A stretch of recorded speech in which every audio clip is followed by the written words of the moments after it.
नमस्कार, मैं डॉक्टर पुष्पा कुमारी। आज का मेरा टॉपिक है इंक्लूसिव एजुकेशन या समावेशी शिक्षा, जो कि कोल्हान यूनिवर्सिटी के 4th सेमेस्टर का पेपर 10 है। क्रिएटिंग एंड इंक्लूसिव स्कूल से संबंधित है, जो इस पेपर का यूनिट 1 है। इसमें यह बताया गया है कि changing concept of inclusion, shifting from separation to integration to inclusion. समावेश की अवधारणा में परिवर्तन हो रहा है। पहले विशिष्ट आवश्यकता वाले बच्चों के लिए विशिष्ट विद्यालय था, फिर वह एकीकृत शिक्षा हो गया और उसके बाद एकीकृत शिक्षा का रूप बदलकर समावेशी शिक्षा हो गया। अब आगे हम विशिष्ट शिक्षा व्यवस्था पर चर्चा करेंगे। विशिष्ट बालक के बारे में जानना आवश्यक है। विशिष्ट बालक का प्रत्यय। भारत जैसे प्रजातंत्र देश में प्रत्येक बालक को शिक्षा का अधिकार है। प्रत्येक बालक को अधिकार है कि वह अपने सामर्थ्य के अनुसार सहायता ग्रहण करे, चाहे उसकी सामर्थ्य कम हो या अधिक। प्रजातंत्र राज्य की विचारधारा के अनुसार सभी बालकों को शिक्षा पाने के समान अवसर प्रदान किए जाएं, चाहे वह प्रतिभाशाली हो अथवा बाधित हो, किसी भी रूप में, जैसे शारीरिक या मानसिक बाधित, मानसिक मंदित, दृष्टि बाधित या दृष्टिविहीन, श्रवण बाधित, मूक, हाथ या पैर अथवा शारीरिक अंग के अस्थि दोषों से बाधित, जैसे लंगड़े अथवा अपराधी प्रवृत्ति वाले हों, सभी को शिक्षा प्राप्त करने का समान अधिकार है। इसके अंतर्गत भावनात्मक रूप से ग्रसित तथा असमर्थी बालक भी आते हैं, जो अपनी सामर्थ्य के अनुसार शिक्षा प्राप्त कर सकते हैं। ऐसे हमारे संविधान में प्रावधान है। समानता के अवसर यह दर्शाते हैं कि सभी प्रकार के बालकों को स्कूल की शिक्षा तथा उसमें विकास का पूर्ण अधिकार है। आगे हम विशिष्ट बालकों की परिभाषा देखेंगे। विशिष्ट बालक ऐसे बालक अपनी आयु के सामान्य बालकों से किसी एक अथवा एक से अधिक दृष्टियों से भिन्न होते हैं। इनमें सामान्य बालकों की तुलना में गुण या विशेषताएं कम या अधिक पाई जाती हैं। क्रो एंड क्रो के अनुसार विशिष्ट संप्रत्यय का उपयोग ऐसे गुण या गुणों से युक्त व्यक्ति के लिए किया जाता है जिसके कारण वह सामान्य से काफी भिन्न होता है। परिणाम स्वरूप दूसरों के ध्यान को अपनी ओर आकर्षित करता है और उसका व्यवहार, अनुक्रियाएं तथा क्रियाएं उसके द्वारा प्रभावित होता है। आगे हम विशिष्ट बालकों की विशेषताएं देखेंगे। नंबर 1 है विशिष्ट बालकों के लक्षण, गुण, स्वरूप सामान्य बालकों से भिन्न होते हैं। सेकंड, यह उन बालकों पर लागू होते हैं जो सामान्य बालकों से अलग हो, स्मरणीय शक्ति अधिक हो। थर्ड, एक विशिष्ट बालक शारीरिक, मानसिक, भावनात्मक, सामाजिक आधार पर सामान्य बालक से बिल्कुल अलग हटकर होता है। सामान्य बालक की अपेक्षा उसका विकास तीव्र गति से होता है। फोर्थ है, एक विशिष्ट बालक वह है जो सामान्य शिक्षा कक्ष तथा सामान्य शिक्षा कार्यक्रमों से पूर्णतया लाभान्वित नहीं हो सकता, क्योंकि उसकी विकास की सामर्थ्य अधिक होती है। फिफ्थ है, विशिष्ट बालक की अधिकतम सामर्थ्य के विकास के लिए उसे स्कूल की कार्यप्रणाली तथा उसके साथ किए जाने वाले व्यवहार में परिवर्तन की आवश्यकता होती है। सिक्स्थ विशेषता है, एक विशिष्ट बालक शारीरिक, मानसिक, सामाजिक, भावनात्मक तथा शैक्षणिक उपलब्धियों जैसी सभी धाराओं में सम्मिलित होता है। विशिष्ट बालकों के प्रकार, टाइप्स ऑफ एक्सेप्शनल चिल्ड्रन। विशिष्ट बालक कई प्रकार के होते हैं जो निम्नलिखित हैं। 1 है श्रवण बाधित बालक, हियरिंग हैंडीकैप। सेकंड, दृष्टि बाधित बालक, विजुअल हैंडीकैप। थर्ड है मानसिक मंदित बालक, मेंटली रिटार्डेशन। फोर्थ, अधिगम असमर्थी बालक, लर्निंग डिसेबिलिटी। फिफ्थ, वाणी बाधित बालक, स्पीच हैंडीकैप। सिक्स्थ, अस्थि बाधित बालक, ऑर्थोपेडिक हैंडीकैप। सेवेंथ, भावनात्मक रूप से बाधित बालक, इमोशनल डिस्टर्ब्ड। एट्थ है विशिष्ट स्वास्थ्य संबंधी समस्या युक्त बालक, हेल्थ प्रॉब्लम। नाइन्थ, बहुविकारों से पीड़ित बालक, मल्टीपल हैंडीकैप। 10th, प्रतिभाशाली बालक, गिफ्टेड चिल्ड्रन। 11th, सृजनात्मक बालक, क्रिएटिव टैलेंट्स। 12th, समाज में असुविधात्मक बालक, सोशली डिसएडवांटेज चिल्ड्रन। 1, श्रवण बाधित बालक, चिल्ड्रन विथ हेयरिंग हैंडीकैप। श्रवण बाधित बालक ऐसे बालक हैं जिनके सुनने की क्षमता नष्ट हो जाती है तथा बोलने और भाषा में परेशानी का सामना करते हैं। ऐसे बालकों को किसी अन्य व्यक्ति की भाषा सुनने तथा समझने में परेशानी होती है क्योंकि ये सुनने की क्षमता खो चुके होते हैं। सभी बालकों के श्रवण बाधिता की क्षमता समान नहीं होती। जो बालक सुनने की क्षमता को पूर्ण रूप से खो देते हैं वे अन्य बालकों की अपेक्षा गंभीर रूप से कठिनाइयों का सामना करते हैं। इस प्रकार श्रवण बाधित बालक या तो बहुत कम सुन पाते हैं या पूर्णतया नहीं सुन पाते, वे बहरे होते हैं। कम सुनने वाले बालक वे हैं जो श्रवण क्षमता को कुछ सीमा तक खो देते हैं।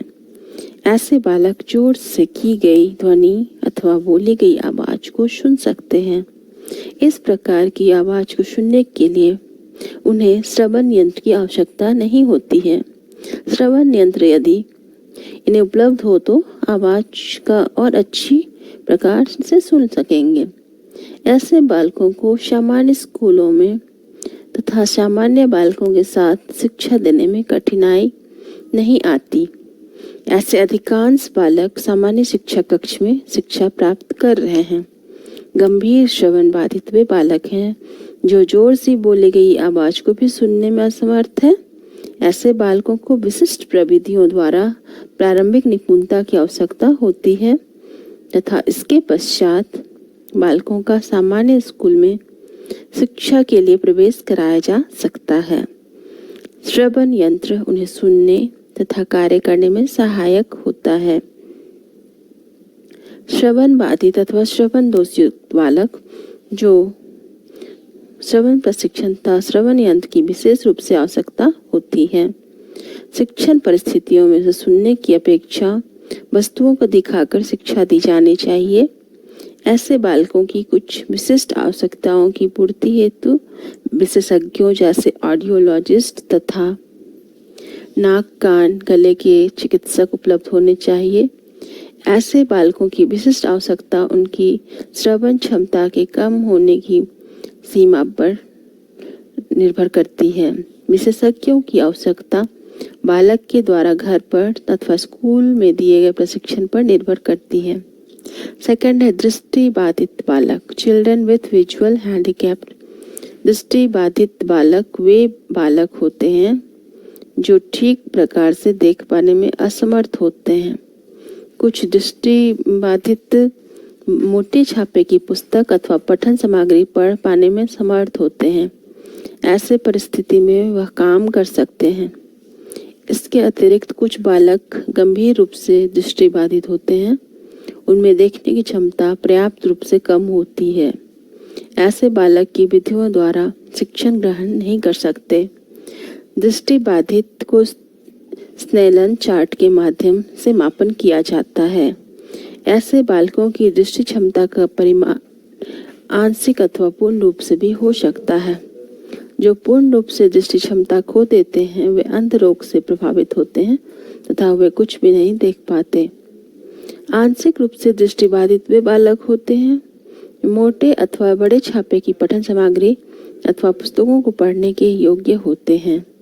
ऐसे बालकों के नेत्रों में प्रतिबिंब की तीव्रता बहुत कम होती है। मध्यम रूप में से ऐसे दृष्टि बाधितों की नेत्रों की देखने की क्षमता 20/10 होती है। इसका अर्थ यह है कि सामान्य बालक यदि 70 फीट दूर से किसी वस्तु को देख सकता है तो ऐसे दृष्टिबाधित बालक केवल 20 फीट पर रखी हुई वस्तु को देखने के योग्य होते हैं।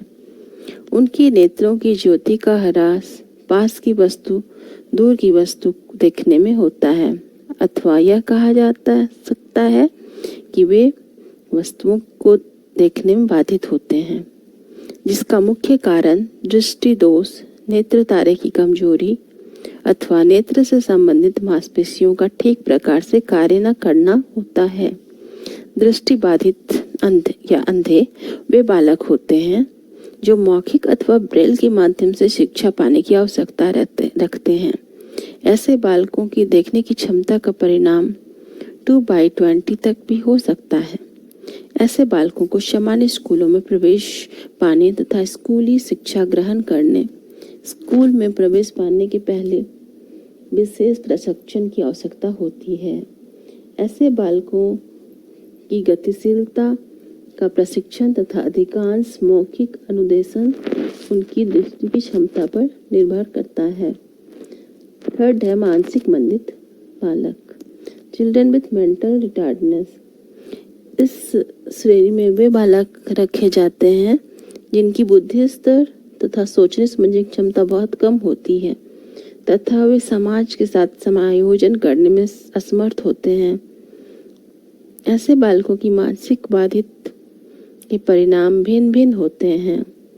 मानसिक बाधित बालकों की विभिन्न श्रेणियां होती हैं, जैसे शिक्षा ग्रहण करने योग्य मानसिक मंदित, प्रशिक्षण पाने योग्य मानसिक मंदित तथा संरक्षण पाने योग्य मानसिक मंदित बालक। शिक्षा ग्रहण करने योग्य मानसिक मंदित बालक वे बालक हैं जो स्कूल के द्वारा शिक्षा के विभिन्न विषयों में कम मंदित होते हैं। ऐसे बालकों में सामाजिक समायोजन की क्षमता बहुत कम होती है, लेकिन वे निम्न स्तर की शिक्षा में मानसिक मंदितों के रूप में नहीं पहचाने जा सकते। ऐसे बालकों के लिए निर्देशों को बार बार दोहराने की आवश्यकता है। संरक्षित मानसिक मंदित बालकों को दैनिक आवश्यक कार्यों में क्षमता प्राप्त करने के लिए सहायता की आवश्यकता होती है। वे विशिष्ट कक्षाओं तथा विशिष्ट शिक्षा संस्थाओं में शिक्षा प्राप्ति कर सकते हैं। किसी भी प्रकार के व्यवहार को समझने तथा संयोजन में ऐसे बालक कमजोर होते हैं तथा ऐसे कार्यों में कठिनाइयों का सामना करते हैं। ऐसे बालकों की विशेष रूप से दूसरों को देखभाल तथा सहायता की आवश्यकता होती है। फोर्थ है अधिगम असमर्थी बालक, चिल्ड्रन विथ लर्निंग डिसेबिलिटी। ये बालक बुद्धि के कार्यों में अन्य बालकों के समान होते हैं। ऐसे बालक मानसिक मंदित नहीं होते। ऐसे बालकों में पढ़ने, लिखने, सुनने तथा गणित आदि कोई कठिनाई नहीं होती। ऐसे बालकों की समस्या भावनात्मक अथवा व्यवहारिक होती है। इसका कारण मानसिक आघात भी होता है, लेकिन इसका कारण मानसिक मंदित तो पूर्ण रूप से नहीं। इंद्रिय बाधित बालकों को सामान्य अधिगम असमर्थी तथा गंभीर अधिगम असमर्थी की श्रेणियों में रखा जा सकता है। ऐसे बालकों के कार्यों की उपलब्धियों तथा बौद्धिक योग्यता में गंभीर रूप से अंतर होता है। ऐसे बालकों की विशेष समस्याएं निम्नलिखित हैं। पठन में असमर्थता, रीडिंग डिसेबिलिटी, लिखने में असमर्थता, राइटिंग डिसेबिलिटी, संप्रेषण और अनुदेशन को समझने की समस्या, विशेषतः अंकों से संबंधित, लर्निंग डिसेबिलिटी। ऐसे बालकों को सामूहिक रूप से बार बार दोहराना, शिक्षा संबंधित प्रतिदर्श दिखाना, क्रियात्मक प्रशिक्षण, रोकथाम तथा सुधार हेतु अनुदेशनों की विशेष रूप से आवश्यकता है। फिफ्थ है वाणी बाधित बालक, चिल्ड्रन विथ स्पीच हैंडीकैप्ड। वाणी बाधित से अभिप्राय है भाषा तथा वाणी की समस्या होना। सामान्य कक्षाओं में वाणी दोषयुक्त और सामान्य रूप से भाषा में बाधित बालक होते हैं। ऐसे बालक कभी कभी अध्यापक का ध्यान भी आकर्षित नहीं कर पाते तथा सरलता से ऐसे बालकों में किसी प्रकार का दोष मालूम नहीं पड़ता। ऐसे बालक बोलते या लिखते समय शब्दों का प्रयोग तोड़ मरोड़ कर, अपभ्रंश करके, कुछ शब्द अपनी तरफ से जोड़कर अथवा दूसरे शब्दों अथवा अक्षरों का विस्थापन करके अपना कार्य करते हैं। ऐसे बालक किसी वाक्य को रुक रुक कर बोलते हैं। 2 या 3 शब्दों के बीच बोलने में सामान्यतः अधिक समय लेते हैं अथवा कभी कभी बोलते बोलते चुप भी हो जाते हैं। ऐसे बालकों की समस्या को सुधारना आवश्यक है। इससे पहले कि उन्हें सामान्य स्कूल में शिक्षा के लिए प्रवेश दिलाया जाए, बालक की वाणी असमर्थता या वाणी बाधित मुख्यतः 3 प्रकार की होती है। पहला है बालक की आवाज का व्यवस्थित न होना, दूसरा बालक के उच्चारण में अस्पष्टता तथा तीसरा है बालक के बोलने में धारा प्रवाह न होना। छठा है बालक की विशिष्ट स्वास्थ्य संबंधी समस्या, जो एक विशिष्ट बालक का प्रकार है, children with special health problem. इस श्रेणी में ऐसे बालक रखे जाते हैं जिनका शारीरिक स्थिति सामान्य बालक की अपेक्षा पर्याप्त रूप से कमजोर होती है। ऐसे बालक प्रायः चंचल नहीं होते तथा उनमें कार्य के प्रति चुस्ती फुर्ती का भी अभाव रहता है। ऐसे बालक प्रायः उदासीन दिखाई पड़ते हैं। ऐसे बालकों को चिकित्सक द्वारा नियमित शारीरिक जांच की आवश्यकता होती है। इसके अतिरिक्त ऐसे बालकों की स्कूल में भी शारीरिक समस्या हेतु जागरूक रहने तथा अन्य व्यक्तियों की सहायता की भी आवश्यकता होती है। ऐसे बालक निम्नलिखित 2 श्रेणियों में विभाजित किए जा सकते हैं। फर्स्ट है सामान्य स्वास्थ्य समस्याग्रस्त बालक और सेकंड है गंभीर स्वास्थ्य समस्याग्रस्त बालक।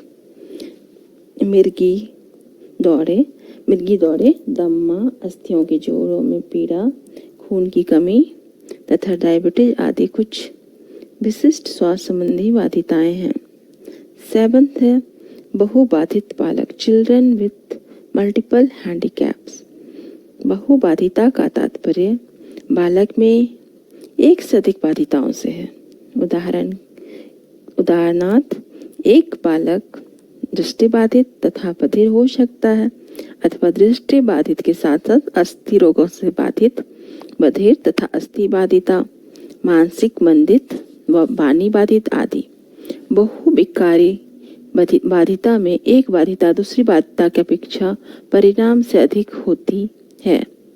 ऐसी परिस्थिति में अधिक परिणाम वाली बाधिता को प्राथमिक तथा कम परिणाम वाली बाधिता को माध्यमिक अथवा एक बाधिता सामान्य हो सकती है तथा दूसरी गंभीर। इसलिए ऐसी परिस्थितियों में बालक के प्रति माता पिता व अध्यापकों का प्यार दुलार तथा बालकों का प्राथमिक चिकित्सा एवं उपचार आदि बहुत महत्वपूर्ण है। 8th है अस्थि बाधित बालक, चिल्ड्रन विथ ऑर्थोपेडिक हैंडीकैप। कुछ बालक विभिन्न प्रकार के अस्थि रोगों से बाधित होते हैं। ऐसे बालकों के शरीर की विभिन्न अस्थियां ठीक प्रकार से कार्य नहीं कर पाती। अस्थि बाधिता का अर्थ अस्थियों के जोड़ों अर्थात शरीर का ऐसा अंग जहां 2 अस्थियों का एक दूसरे से फंसती है अथवा शरीर की मांसपेशियों के कार्य न करने से है। कुछ परिस्थिति में तो इस प्रकार की बाधिता इतना गंभीर रूप धारण कर लेती है कि बालकों अथवा व्यक्ति के चलने के लिए कृत्रिम हाथ या पैर की आवश्यकता होती है। अन्य परिस्थितियों में उन्हें पहियों वाली कुर्सी अथवा बैसाखी की आवश्यकता होती है। ऐसे बालकों के शिक्षण हेतु शिक्षा संस्थाओं में अथवा कक्षों में इमारत संबंधी बाधाओं को पूर्ण रूप से या आंशिक रूप से परिवर्तन करने की आवश्यकता होती है। सामान्य अस्थि बाधित बालकों को अधिकतम समस्याएं नहीं होती। ऐसे बालक बिना किसी कठिनाई के सामान्य स्कूल में शिक्षित किए जा सकते हैं। 9th है संवेगात्मक रूप से विक्षिप्त बालक, चिल्ड्रन विथ इमोशनल डिस्टर्बेंस। इस श्रेणी के बालकों को शिक्षण संस्थाओं में सामान्य समस्या बालकों के रूप में समझा जाता है। भावनात्मक विक्षिप्त बालक में कुछ आंतरिक तनाव होता है जो बालक के मन में घुटन भय, चिंता, व्यग्रता, व्याकुलता आदि पैदा करता है, जिसके कारण बालक का व्यवहार उत्तेजित रहता है। ऐसे बालक की प्रवृत्ति तथा व्यवहार में सामान्यतः उत्तेजना दिखाई पड़ती है। शरीर की किसी परेशानी में यह आंतरिक तनाव के कारण क्षमा के पात्र होते हैं। एक संवेगात्मक विक्षिप्त बालक असमान व्यवहार के द्वारा अपनी उत्सुकता को दूर करने की कोशिश करता है अथवा वह अपने आप को संसार की तरंगों, अनुमानों या कल्पनाओं से दूर कर लेता है। ऐसे बालकों को प्रेम, सुरक्षा, प्रसन्नता, सहयोग, पहचान, उपस्थिति आदि की स्कूल, घर तथा समाज में आवश्यकता होती है। ऐसे बालकों में यह भावना नहीं आने देनी चाहिए कि वे बहिष्कृत हैं तथा उनके बारे में समाज भावनात्मकता का व्यवहार नहीं रखता है। अत्यंत प्रतिभाशाली बालक, गिफ्टेड चिल्ड्रन। ऐसे बालक अपनी आयु के बालकों की अपेक्षा विभिन्न प्रकार से बुद्धिमान एवं श्रेष्ठ होते हैं। विलक्षण अथवा प्रतिभाशाली बालक अपने उच्च गुणों वाली योग्यता, प्रतिभा, बुद्धि तथा निपुणता आदि दिखाते हैं। ऐसे बालक कार्य करने में भी निपुण होते हैं, अर्थात ये सृजनात्मक होते हैं तथा कार्य के प्रति जागरूक होते हैं। ऐसे बालकों में उच्च स्तरीय अभिप्रेरणा होता है तथा इनमें कार्य पूरा होने से पहले उसके परिणाम की कल्पना करने की क्षमता होती है। इस प्रकार व्यक्तिक बालकों के लिए विभिन्न शब्द प्रयुक्त किए जाते हैं, जैसे प्रतिभाशाली बालक, सृजनात्मक बालक, प्रतिभावान बालक और अकाल प्रौढ़ता अर्थात समय से पहले परिपक्वता आदि। कुछ विशेष क्षेत्रों में जैसे भाषा, संगीत, गणित आदि में ऐसे बालक विशिष्ट रूप से समय से पहले ही दक्षता ग्रहण कर लेते हैं, जो सामान्यतः उनकी आयु के अन्य बालक नहीं कर पाते। ऐसे अधिकांश बालक कक्षा में छुपे हुए रहते हैं, जो सामान्यतः नहीं पहचाने जाते। ऐसे बालकों की विशिष्ट आवश्यकताओं को पूरा करने के लिए विशेष रूप से प्रयत्न करने पर भी बल नहीं दिया जाता है। ऐसे बालक सामान्य कक्षाओं से लाभ नहीं उठा पाते, क्योंकि पाठ्यक्रम जो सामान्य बालकों की क्षमता को ध्यान में रखते हुए बनाया जाता है, उसे प्रतिभाशाली बालक कुछ समय में ही पूरा कर लेते हैं। ऐसे बालकों को स्कूल में कम आयु में प्रवेश, कक्षाओं में प्रोन्नति तथा माध्यमिक, उच्चतर माध्यमिक आदि शिक्षा संस्थाओं में वार्षिक प्रवेश आदि सुविधा होनी चाहिए। 11th है सृजनात्मक बालक, चिल्ड्रन विथ क्रिएटिव टैलेंट्स। विद्यालय में कभी कभी अध्यापक ऐसे बालकों के संपर्क में आते हैं जो कार्य को एक नया रूप देकर नई विधि से पूरा करने की कोशिश रखते हैं। ऐसे बालकों के द्वारा आवश्यक रूप से अपनाई गई विधियों का प्रारूप बालकों की मस्तिष्क की नई खोज होती है, जो पहले कभी अध्यापक जानता भी नहीं। ऐसे बालकों का व्यवहार कुछ अलग प्रकार का होता है। ऐसे बालक अपने कार्य में रुचि लेते हैं तथा साहसी होते हैं। ऐसे बालकों में आत्मनिर्भरता, स्वयं में सोचने तथा समायोजन की क्षमता होती है। जो कार्य भी वे करते हैं उसमें मगन हो जाते हैं तथा उसके विचारों में लचीलापन होता है। ऐसे बालक हठी प्रवृत्ति के नहीं होते हैं। ऐसे बालक सृजनात्मक कार्य करने में अपनी बुद्धि का भरपूर प्रयोग करते हैं तथा इनमें आत्मविश्वास अधिक होता है। ऐसे बालकों के रचनात्मक कार्यों में स्कूली परिस्थितियां तथा सामान्य क्रियाकलाप, नियम आदि बाधा पहुंचाते हैं। अध्यापकों को चाहिए कि इस प्रकार के बालकों के साथ अपने व्यवहार तथा कार्य प्रणाली में परिवर्तन करें तथा बालकों के रचनात्मक कार्यों को प्रोन्नत करने की दिशा में नए प्रयास करें। 12th है समाज में असुविधात्मक बालक, सोशली डिसएडवांटेज्ड चिल्ड्रन। अधिकांश अध्यापकों की ऐसे बालकों का भी शिक्षण कक्ष में सामना करना पड़ता है, जो कार्य के प्रति गंभीर नहीं होते, सावधान नहीं रहते हैं और जीवन में उदासीन होते हैं। इनका बुद्धि स्तर सामान्य से कम होता है। ऐसे बालकों में कार्य के प्रति रुचि नहीं होती और ना ही अन्य बालकों के साथ सम्मिलित होने तथा शिक्षा क्षेत्र में सफलता की भावना नहीं होती। इस प्रकार की कमियां उनके जीवन की प्रगति और विश्वास को अस्थिर कर देती है और उनका समय व्यर्थ बीतता रहता है। ऐसे बालक सामाजिक, आर्थिक तथा शैक्षणिक क्षेत्र से बहिष्कृत होने के कारण लाभ नहीं ग्रहण कर सकते। ऐसे बालकों के लिए विद्यालय प्रवेश से पूर्व कार्यक्रम रोकथाम तथा सुधार हेतु अनुदेशन लाभदायक नहीं होता है।